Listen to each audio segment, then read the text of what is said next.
Like any story, this one has a beginning, a middle, and an end. It is the middle that presents options. This is the story of one of the best-known Civil War figures in the history of Arkansas. For this is the story of David Owen Dodd, 17-year-old born martyr of the Confederacy.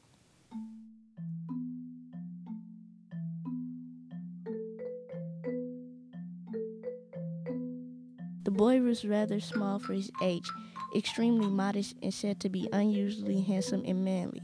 He was born in Victoria, Lavaca County, Texas, to merchants Andrew Marion Dodd and Lydia Echoes Owen. He had two sisters, although one died before the Civil War. The Dodd family moved to Benton in Saline County in 1856, and at the commencement of the Civil War in 1861, they moved to Little Rock. Because of his tender age, David was prevented from entering the Confederate service. Instead of the military, he studied at St. John's College and apprenticed at a local telegraph agency where he mastered the essentials of Morse code, dots and dashes. In 1862, David took a telegraph position in Louisiana where he deciphered and transmitted Morse code for Confederate communication.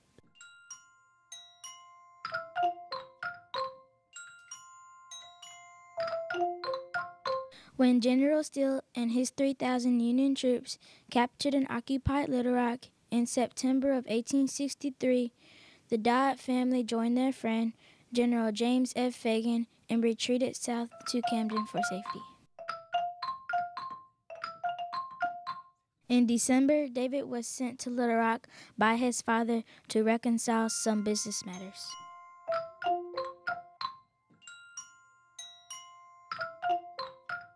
Now this is where the story presents options. We know General Fagan gave David a pass through Confederate lines, but did he jokingly say, "Too bad he's not in the army to gather information about those Yankees"?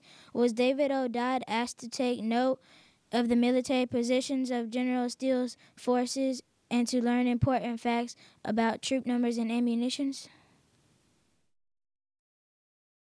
We do know that David spent many weeks in Little Rock, attended holiday dances in the company of Mary Swindle and Minerva Cockburn, and hung out with the young Union soldiers. He also kept company with 16-year-old Mary Dodge, an ardent little rebel whose house was occupied by Union soldiers. We also know that he was given a pass through the Union lines to rejoin his family in Camden on December 28th. Then, when he left the Union territory on December 29th, his path was torn up. But instead of going home, did David stop at Aunt Susan Dodd's house, take a shortcut, and find a record book full of information? Or did he get lost in a storm or accidentally journey back into Union territory? Or did he get lost in the woods traveling back from Uncle Washington Dodd's place and far behind Union's lines? Whatever explanation, David Dodd was captured by Union forces, a scouting patrol, and did not have a pass to be in the area. He had a leather notebook with his birth certificate, some letters and pictures with dots and dashes.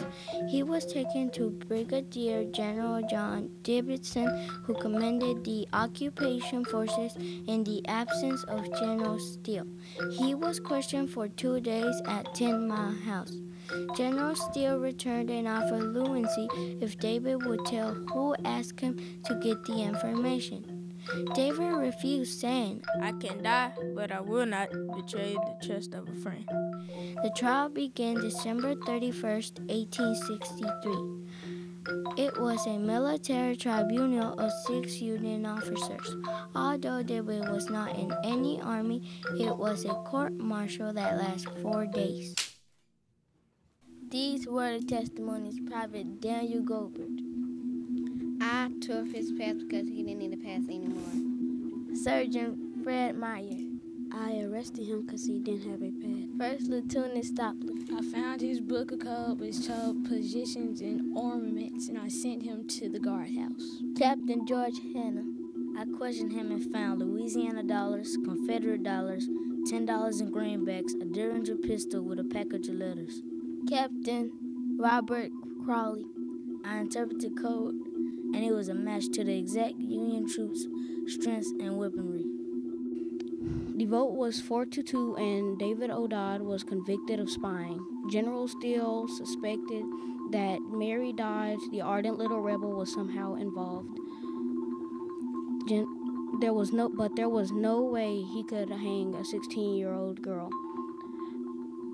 Mary and her father were escorted under armed guard to a boat on the river and transported to Vermont. David asked to be shot, but the penalty for spying was hanging. He wrote to his parents that he was prepared to die and expected to see them in heaven. He knew that it would be hard for his mother to give up her only son, but wrote that it was God's will and for them to be strong. On January 8, 1864, a cold winter's day, when the Arkansas River was frozen solid, David O. Dodd was hanged at 3 o'clock. He is buried in the southeast portion of Mount Holly Cemetery in a grave donated by a Little Rock resident. There is a street named for him, and on land once owned by his uncle Washington Dodd, there is a school that bears his name. David O. Dodd